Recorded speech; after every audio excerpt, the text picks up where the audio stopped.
Right, let's give you a quick update on the truck, as I haven't posted for a while.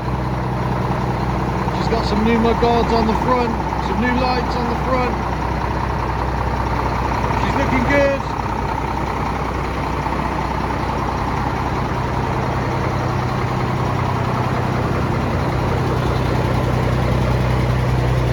We're getting there for show seasons, guys. Got our rear lights for the shows and stuff. You can see how much it lights up around the back. Got our mudguards done. Foden kites on each mudguard. I will go for a proper polish up, wash and get everything shiny, ready for the shows. It's little touches like this that I like. Just thinks it sets it off quite nice. These nearly will be polished up. New lights, straight pipe.